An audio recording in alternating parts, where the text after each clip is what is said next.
Chapter 7. Understanding Christ Consciousness.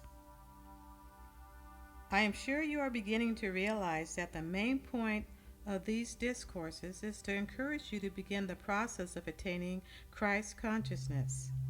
Because this is a very important goal, and because most people have been indoctrinated with the various beliefs that are in direct opposition to that goal, I desire to give you a more detailed understanding of Christ consciousness.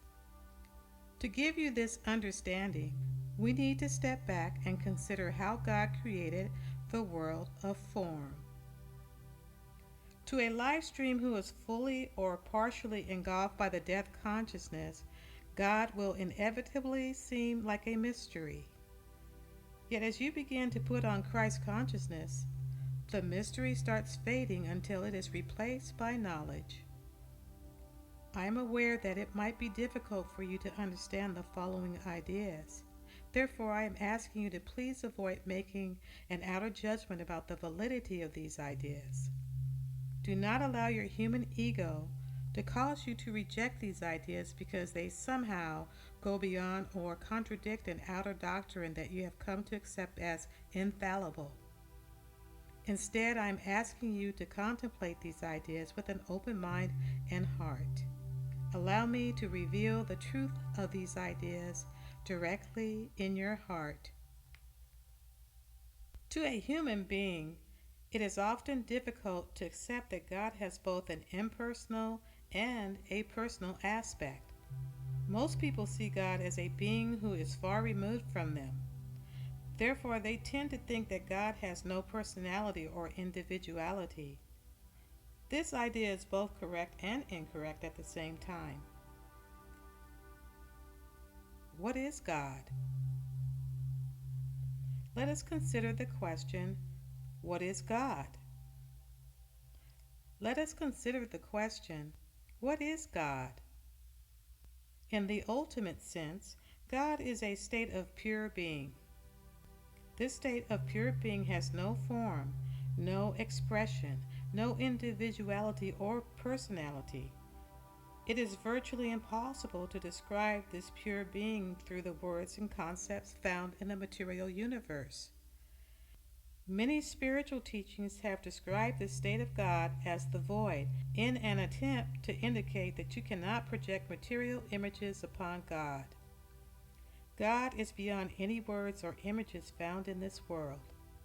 That is one reason why the death consciousness, which thinks in the words and images of this world, cannot fathom God. One might say that the pure being of God simply is, and that is all that can be said about it.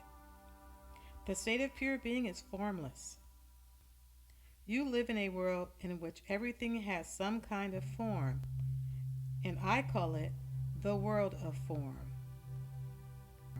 The state of pure being did not create the world of form. This world was created by another aspect of God, which one might call the Creator. The Creator is a being who is conscious of its own existence and of its ability to create. I have already said that in order to create, you must be able to make choices. God has unlimited imagination, and before creating the world of form, God could imagine an infinite variety of options. Why did God choose to create this world and not one of the many other options? Why is this world designed the way it is and not some other way? The answer is that the Creator designed the world the way it is because God simply expressed its individuality. The God who acts as the Creator is different from the impersonal aspect of pure being. The Creator is an individualization of the state of pure being. This does not mean that God has a personality that resembles the personality of a human being. It is important that you do not try to reason backwards and project human qualities upon God. Yet it does mean that God has individuality and It is this individuality that you see expressed in the world of form in which you live. When God started the creative process, God said, "Let there be light." During this process, the Creator extracted from the state of pure being a substance, namely light, that could be molded into any conceivable form. This light was not fundamentally different from pure being. Pure being is a form of consciousness. The Creator is a form of consciousness. Therefore, the light of God is also a form of consciousness, a state of being. What we now see is that the entire world of form is the result of an interaction between two beings or two expressions of the consciousness of God. You might notice that up until this point, I have not attached a gender to God. The state of pure being is beyond all divisions or classifications. Therefore, it is meaningless to say that the state of pure being has gender. The Creator is an active state of consciousness, and it acts upon the passive element which I have called light. The most simple yet beautiful illustration of the polarity between an active and a passive element is a symbol found in the religion of Taoism. This symbol is called the Tai Chi. It depicts two elements, the yang, active or male element, and the yin, passive or feminine element. It is the interaction between these two elements that give rise to the entire world of form. In the Judeo-Christian tradition, people have traditionally attached the male gender to God. In reality, God is both male and female. One might say that the Creator is the Father and that light is the Mother. Therefore, the world is created by the Father, Mother, God. God has individuality. The Creator set the basic matrix for the world, and this matrix is a hierarchical structure with numerous levels. I have earlier described this as a continuum of vibrations. The continuum can be divided into a series of octaves or spheres. You might visualize this as a series of concentric spheres that radiate from the very center of being. I am not saying this visualization is entirely accurate, but no material image can accurately describe God's creation. At the center of creation is a sphere in which reside the highest representatives of God in the world of form. These two beings are called Alpha and Omega. They are not the only spiritual beings in that sphere. One might say that the Father, Mother, God created sons and daughters of God. Beyond the central sphere is a number of other spheres that stretch all the way from the center of God's being to the material universe in which you live. The central sphere is created from light of a very high vibration. As you travel away from the center, you travel into spheres that are created from light of successively lower vibrations. Each sphere is inhabited by a number of spiritual beings. Each spiritual being is created in the image and likeness of God. In other words, each of the spiritual beings in God's creation has consciousness, individuality, and the ability to create. Each life stream has a unique individuality, and one might say that the very purpose of life is to express that individuality by creating part of God's creation.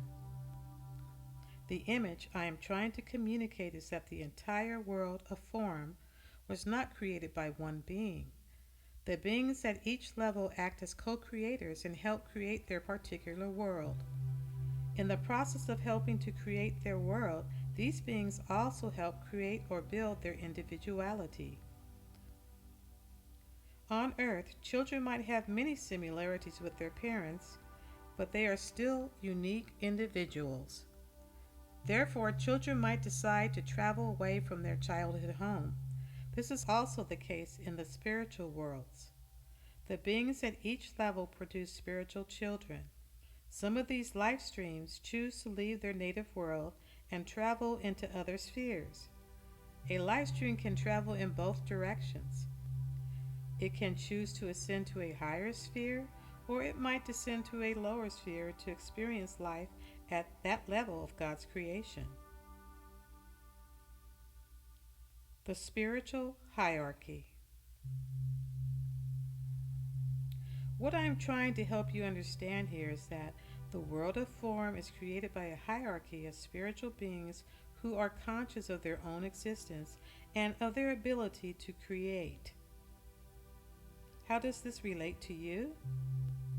You might look at yourself as a mortal human being who is somehow separated from God. In reality, you are a spiritual being who is part of the hierarchy of spiritual beings that leads all the way back to the highest spiritual beings, namely Alpha and Omega.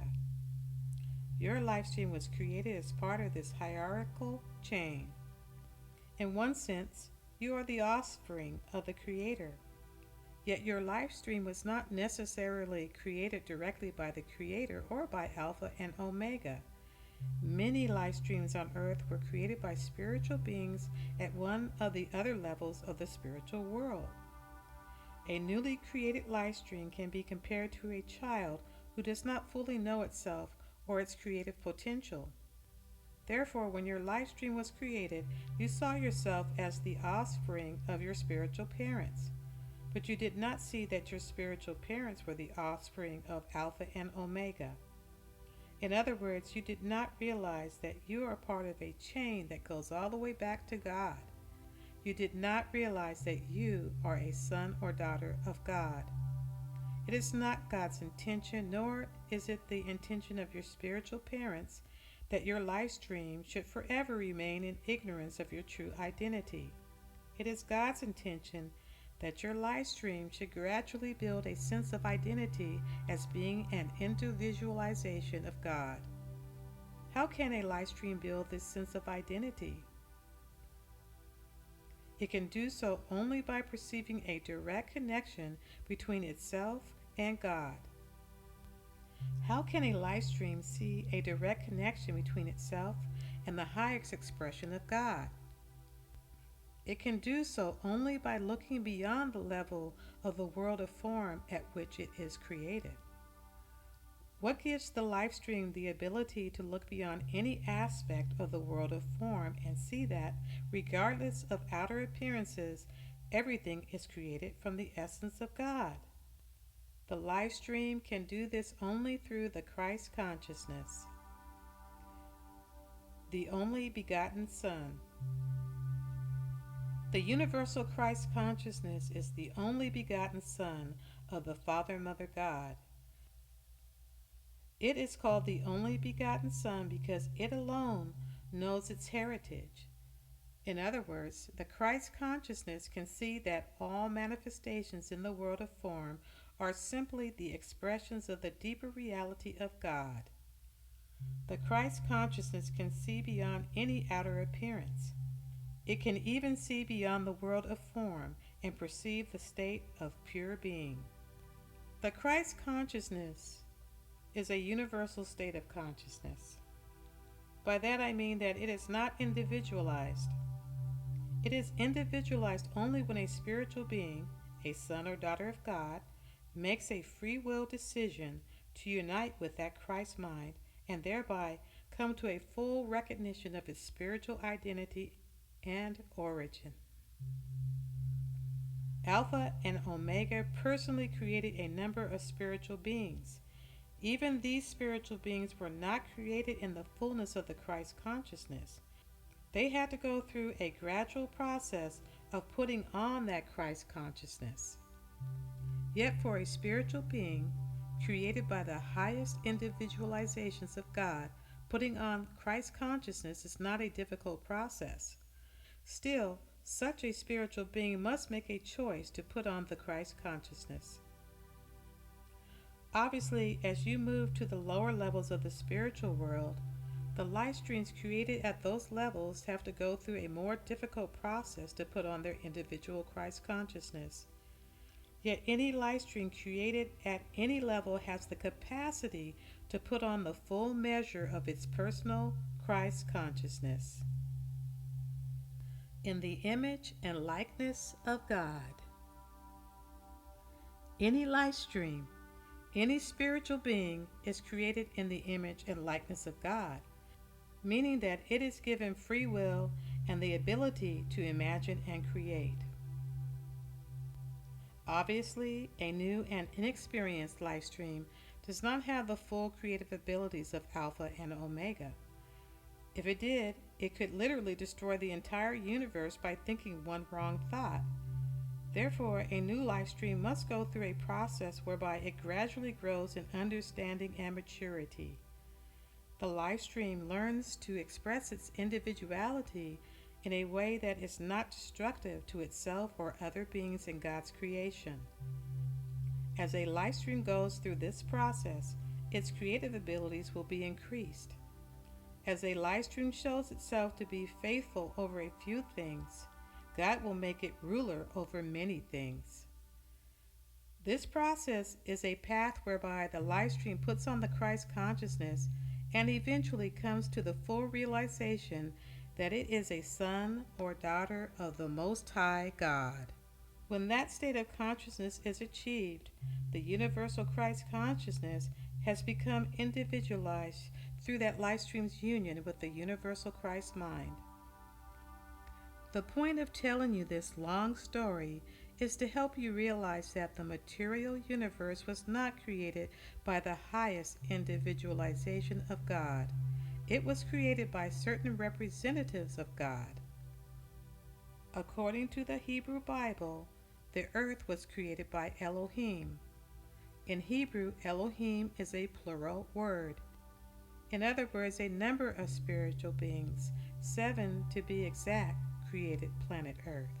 However, the Elohim did not finish the creation of this planet. In God's ever-expanding creation, nothing is ever finished. They created the earth only as a platform. A number of spiritual beings, what you would call human beings, decided to descend to this planet and take on human bodies. Originally, these spiritual beings were meant to be co-creators with Elohim. In other words, they were meant to continue the creation of this planet and to fill in the details of the larger picture created by Elohim. The inhabitants of Earth are meant to be a part of a hierarchy of spiritual beings leading all the way back to Alpha and Omega. For a long time, the inhabitants of Earth did in fact fill their place in the chain of being. They made a sincere effort to attain Christhood, and they used their creative abilities in accordance with the laws of God. Therefore, planet Earth was a shining star in the firmament of God's being. Then came the fall from grace, and things began to change. Knowing your true identity. Through the Christ consciousness, a person will recognize his or her identity. Through the Christ consciousness, a person will gain a direct perception of the laws and principles that God used to create a sustainable universe that will not self-destruct. Therefore, that person can co-create with God in such a way that he or she will not self-destruct. If enough people strive for Christ consciousness, humankind will not self-destruct. When you know your spiritual origin, and when you know the laws of God, you have the perfect foundation for expressing your individuality in a safe environment in which you will not destroy yourself or your spiritual brothers and sisters. Likewise, you will not destroy the material platform created by your spiritual parents. It is essential for you to realize that knowing and following the laws of God is not a restriction of your individuality or your creative expression. Knowing your true identity is the very key to expressing your individuality. Right now, you might identify yourself as a being with many characteristics. In reality, you are far more than both the physical body and the outer personality. Beyond this outer facade is an incredibly beautiful spiritual being. Your life stream was created by two spiritual parents who imagined nothing but beauty and perfection. Your spiritual parents gave you a unique individuality. You are different from any other life stream in the world of form. And I can tell you that there are numberless numbers of life streams inhabiting the world of form. Yet, in this myriad of life streams, you have a unique individuality. You can bring forth a facet of God that no other life stream could possibly bring forth. You can bring a gift to planet Earth that no one else could possibly bring. I sincerely hope that these words will inspire you to look beyond the outer disguise of the physical body and the human personality. I hope I can inspire you to look beyond even the death consciousness itself. I hope I can inspire you to start putting on your individual Christ consciousness so that you can see the divine individuality that you truly are. Please understand that your true individuality is not something that is set in stone. Your spiritual parents created you, but they did not complete the creative process. It is up to you to finish the process, although the process might never be finished, of building your individuality. Your spiritual parents simply gave you a starting point. It is up to you to decide how you will continue to form your individuality as a spiritual being with the potential to become all of God. I'm aware that to some Christians, these ideas will seem like blasphemy. When I walked the earth 2,000 years ago, the Jewish religion imposed capital punishment upon anyone who dared to compare himself to God or to say that he was the offspring of God. Yet the Bible itself contains the statement, "Ye are gods." I repeated that statement on several occasions.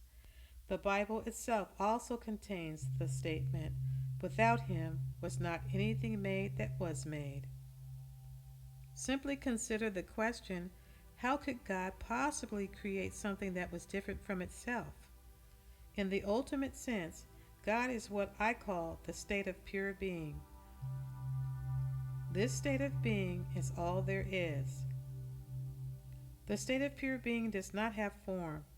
Therefore, it does not have any limitations in time or space.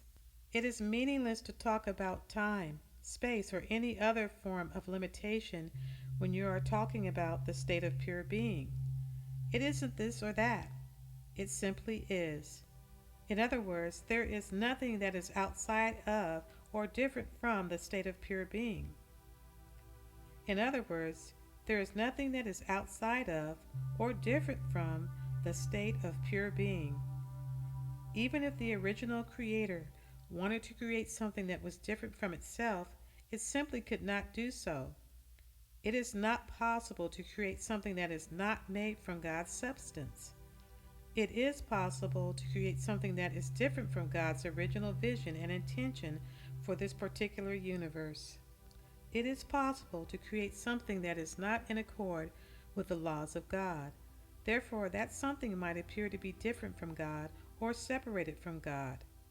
This is precisely what happened on planet Earth.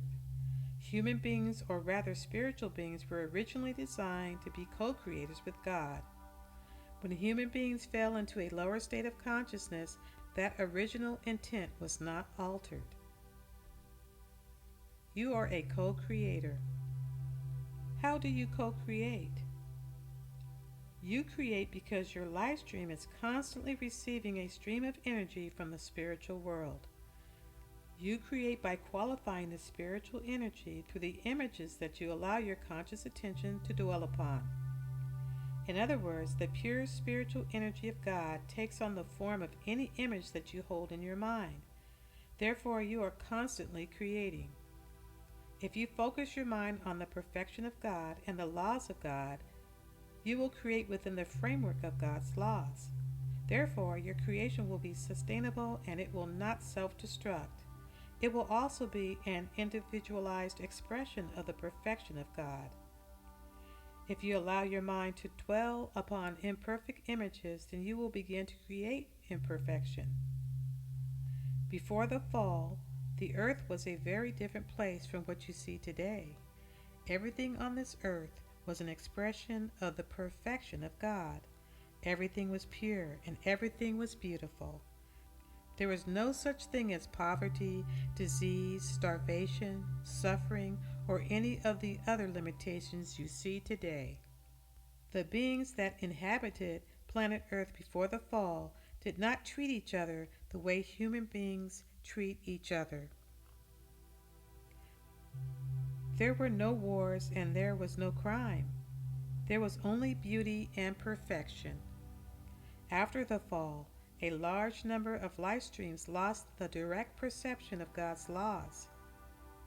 Because these beings could not stop co-creating, they inevitably began to create in a way that was not in accordance with God's laws.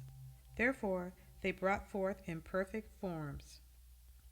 I earlier stated that God did not create the misery and suffering found on earth. Human beings created it all. They did so because they lost their sense of identity.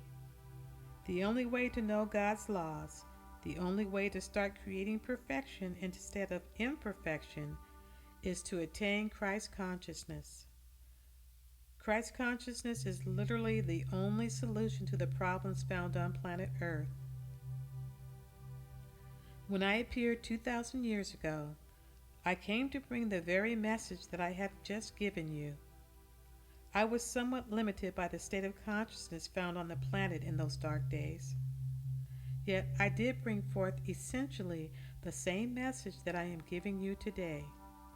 It was expressed in different words, and I used parables and stories adapted to the culture in which I appeared. Nevertheless, it was the same message. Let those who have ears hear. Let those who have eyes see.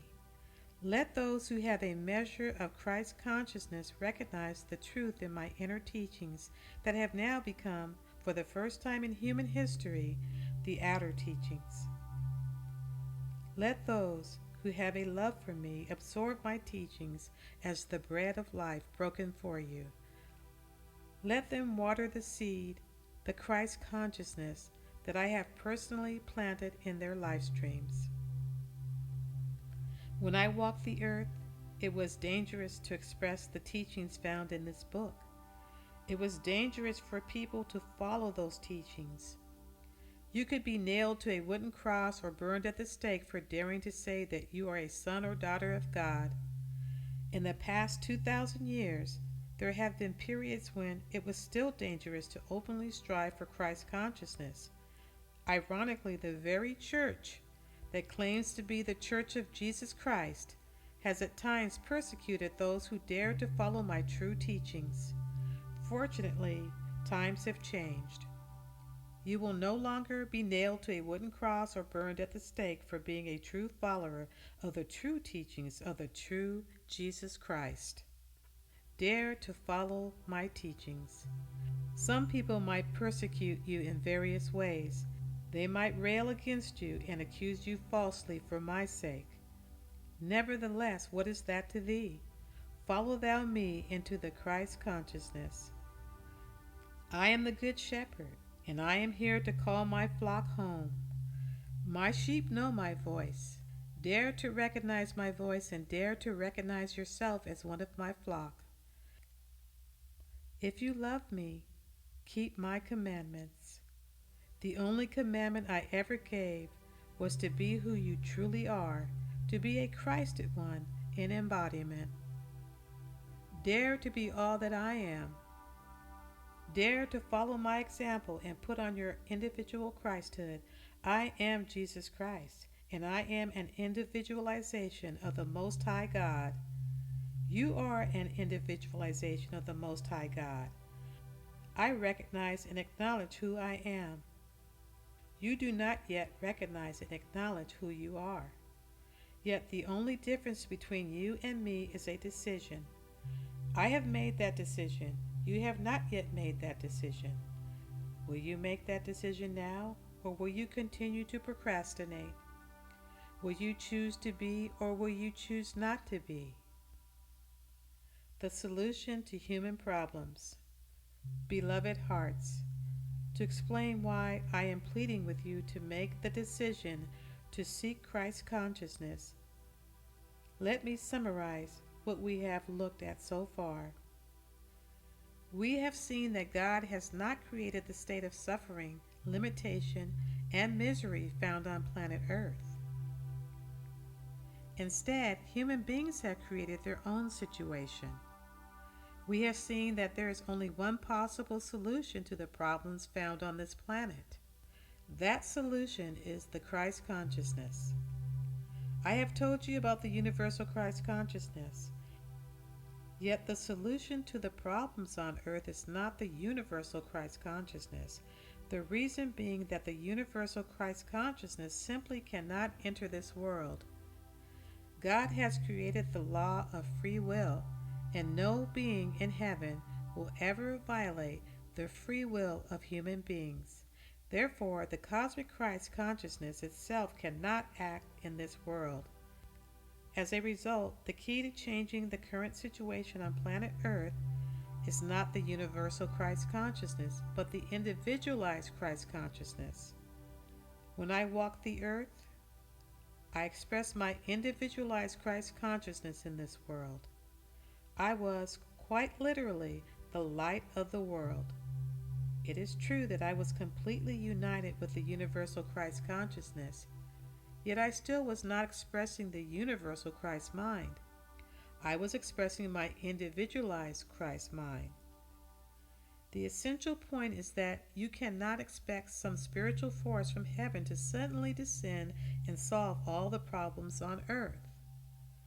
You cannot expect that God or myself will suddenly appear in the sky and whisk away all humankind's problems. This simply will not happen. God can indeed solve all the problems on earth, but God can do so only through His sons and daughters. God can bring about change only if you decide to be the instrument for bringing about change by putting on your personal Christhood. When you consider the impact that my short mission has had on this planet, I think you can see the potential impact of thousands of Christed beings walking the earth. I hold a very high and beautiful vision for this planet. I hold the vision of 10,000 Christed beings in physical embodiment. I desire to give you a glimpse of my vision. I see a large-scale and dramatic change in people's consciousness. I see a large-scale awakening where millions upon millions of people will come to a realization and a conscious acceptance of the spiritual side of life, their spiritual identity, and their spiritual potential. I see a vision of millions of people recognizing their potential to put on Christ consciousness. I see them making the conscious decision to put on the Christ consciousness and engage in the spiritual path that will lead them to that goal. I see the potential for a golden age of progress, peace, and growth that will turn this planet into a bright star as opposed to the dark star it is today. However, I also see that for this to happen, people must have examples to follow. My example took place too long ago. Furthermore, the intense cult of idolatry built around the outer person of Jesus Christ makes it very difficult for people to identify with me and to see me as an example. That is why I need you. The call for 10,000 Christed ones. I know that 10,000 live streams are prepared at inner levels to attain the full measure of Christ consciousness in this lifetime. Most of these live streams volunteered for this mission before they came into embodiment. Most of these people have not yet come to a conscious realization of their mission. However, if those 10,000 people receive this book and accept its teachings, they can quickly rise to a high level of Christ consciousness. Thereby, they can become the shining examples that millions of other people can follow. Most of these 10,000 live streams have already attained a high level of Christ consciousness at inner levels. They simply need to come to a conscious acceptance of their inner attainment. Therefore, many of these people have the potential to go through a very swift and dramatic transformation from their current level of consciousness to a high degree of Christhood. I can assure you that if 10,000 people manifested a high level of Christ consciousness and continued towards the full Christ consciousness, you would begin to see some very dramatic changes on planet Earth. I also know that millions of people are prepared at inner levels to come to a conscious acceptance of their potential to become the Christ. These people have already attained a certain level of Christ consciousness. They still have a ways to go to attain the full measure, but if they will make a sincere effort, it can be attained in this lifetime. I can assure you that if these millions of people were to receive this book and receive my teachings, they would make an immense contribution to the positive change occurring on this planet. If 10,000 people were to accept their Christhood, and if millions more were to accept the potential for Christhood, planet Earth would never be the same. You would literally see so many changes within a few decades that the concept of future shock would take on an entirely new meaning.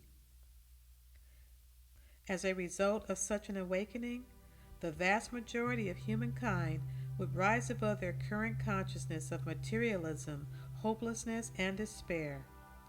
People would recognize the spiritual side of life. People would gain hope from seeing the dramatic changes that would begin to occur. People would gain a new sense of meaning and purpose. They would realize that life is not something that is forced upon them, nor is it some form of punishment from an angry God. Life is a miracle. Life is a gift. Life is an opportunity for growth. Life is an opportunity to express your God-given individuality. Life is pure joy. My vision for Earth. My beloved hearts, if you will make an effort to still the outer mind and emotions and go deeply within your heart, I will show you at least a portion of the vision I hold for this planet. Were you to see even a glimpse of this vision, you would be so uplifted that your life would never be the same. You would realize that God has a solution for every problem on earth. You would realize that God is ready to bring forth that solution as soon as some people raise their level of consciousness so that they can be the open door through which that solution can be brought into the material world. Furthermore, you would realize that you have the potential to become the open door through which God can bring forth one or several solutions to the problems that human beings currently consider insoluble. You cannot tell me that this would not make you excited. I know you. I know your life stream at inner levels. And I know you have a deep inner desire to see positive change on planet Earth. My beloved hearts, if you are reading these words, you are one of my flock. You are one of my servants. You are one of my brothers and sisters in spirit. You are already working with me at inner levels. However, I can do so much more for you and for humankind through you if you will consciously realize your divine origin and your potential to manifest Christhood. There is almost no limit to what I could do for this planet if I had 10,000 Christed beings in embodiment and millions of people who were sincerely striving to become Christed beings. However, we must start somewhere. Everything begins with one person who decides to raise his or her consciousness.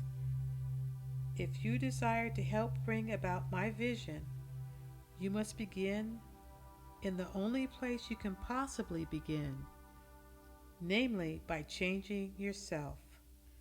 Make an effort to turn the dial of consciousness so that you can hear me speak to you in the stillness of your heart. I will show you, measure for measure, your personal path to Christhood. This is not an empty promise. If you will listen with an open mind and heart, you will hear my voice. You will know that it is indeed I, your brother of light, Jesus Christ, who is speaking to you. If you can recognize my voice through this book, you can recognize my voice in your heart. Dare to listen. Dare to be.